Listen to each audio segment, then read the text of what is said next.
কোটিপতি চোরের বিশাল রাজপ্রাসাদ।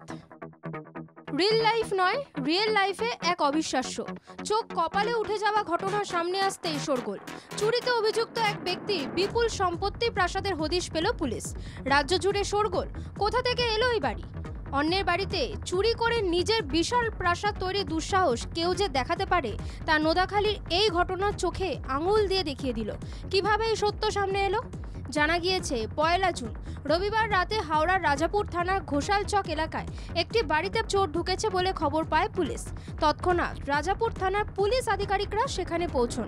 পুলিশ চোরটিকে হাতে নাতে ধরে ফেলে। পরে তাকে থানায় নিয়ে এসে জিজ্ঞাসাবাদ শুরু করে। প্রথমে অভিযুক্ত অমিত দত্ত নিজের নাম লুকোতে চায়, পরে জেরার মুখে কবুল করে নোদাখালীর ভেটকাখালীতে তার বাড়ি। আসল নাম অমিত দত্ত। কোটিপতি চোরের রাজপ্রাসাদে রয়েছে নামি দামি সামগ্রী।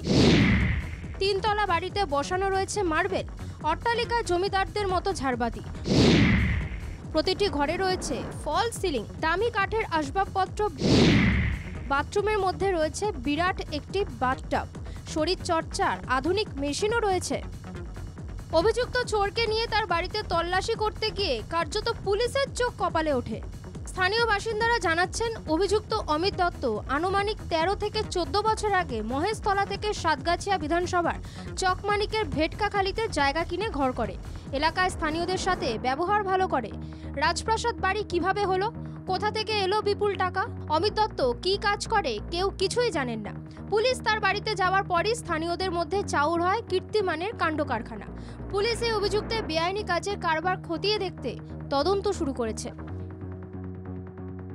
রেবতী মালির রিপোর্ট, বাংলা জাগো।